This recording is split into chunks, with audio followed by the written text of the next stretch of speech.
Let's apply linear functions to a real-life problem dealing with salary. So we want to find an equation that represents the current salary S after X years of employment. So we have S salary after X years of employment. So let's assume that we're probably going to work more years, and that's going to result in a higher salary. So let's see if we can model this equation appropriately. So we have a starting salary of an employee is $50,000. There's our starting point. When we think about starting point, that's B, our y-intercept.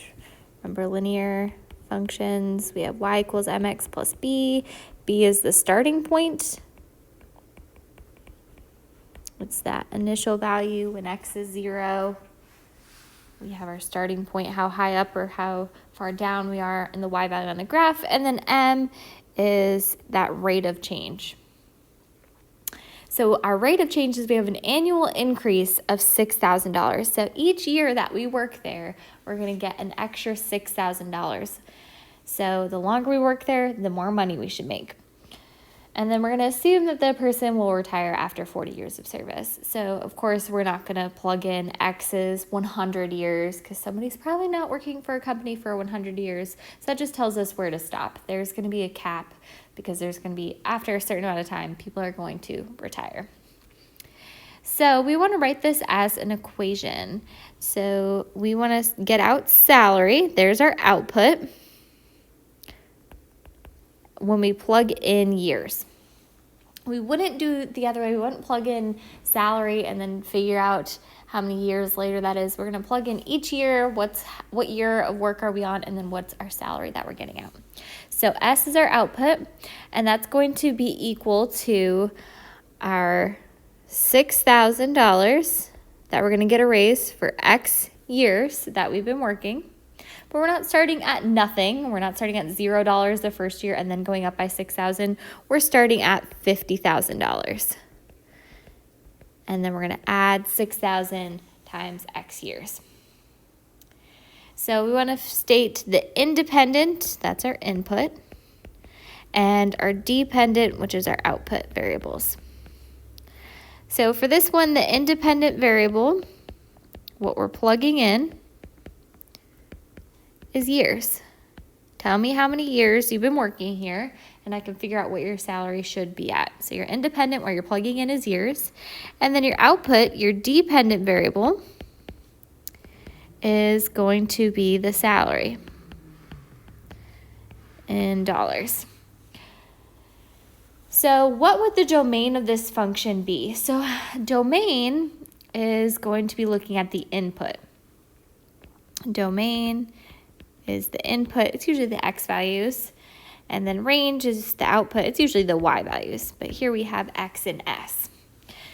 So domain, what we're plugging in, that years of service. What's the least amount of years that they could be working for this company? It would be 0 years. You could just be starting out. The day you start out, you've been working there 0 years. And then it says, assume the person will retire after 40 years of service. So up to 40 years. So now the question is, do we do round parentheses or square brackets? We're going to say 0. We want to include that. You can work there 0 years. It's the day you walk in, you work there 0 years. And then you can also work there 40 years. The last day of work on your 40th anniversary, you could be working there before you retire.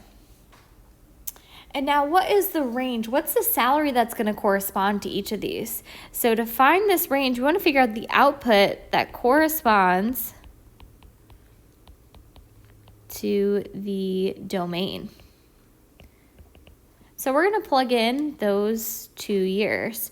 So we're starting at 0, plugging it into the function. We're going to do S is 6,000 times 0 plus 50,000. This is going to be the lower end point of the range, which of course is going to give us 50,000. That's starting salary, what you make when you just start working there.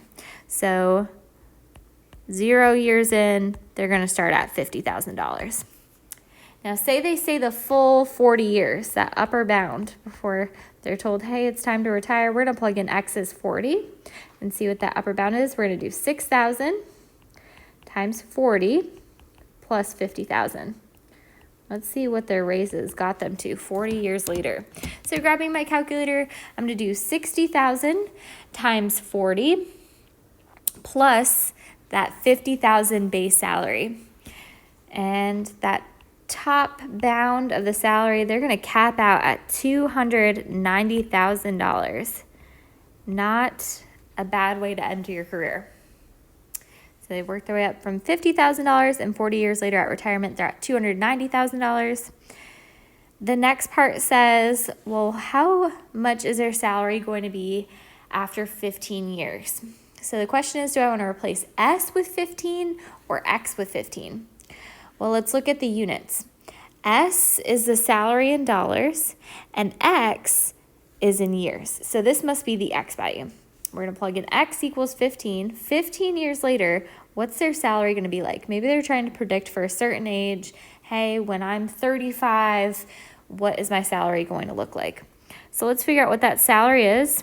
We're going to plug in 6,000 times 15 plus their base pay was 50,000.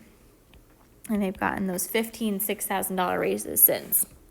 So when I plug into my calculator, I'm getting $140,000 for that new salary 15 years in. Okay? And now our last part here is they have a goal. They want to figure out, when are they going to be up to $212,000? So am I going to replace X with $212,000, or is it going to be X that I need to replace? So I need to figure out, is that X or is that S? Well, looking at the units, we plug in years and we get out salary. So what we're given here is the output that we want. And we want to figure out how many years in is that. So we're going to solve for X here. So we're going to replace in our equation from the top, we're going to replace our S with this 212,000. So this is our S.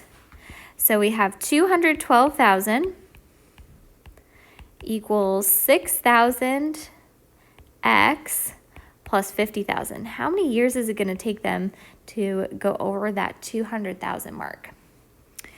So we're going to solve this for X. I'm going to figure out how many years. So first thing we can do to get X by itself is subtract 50,000 from both sides. So I'm going to grab my calculator. I'm going to do 212,000 minus 50,000. And the difference here is $162,000 equals 6,000 X. So not quite having X by itself just yet. I need to divide both sides by 6,000 and see how many years it's going to take them to get up to that salary. So X is going to be 162,000 divided by 6,000. And we're getting X is 27. We want to remember the units on X. So looking back up, X is in years. So when we get X is 27, that means it's going to take 27 years to make or earn $212,000. So when we're given years, we plug in and we get out our amount of money in dollars, our salary, but here we're given the salary that we're looking toward and figure out how many years it took. So definitely harder when you're given the output and asked the input.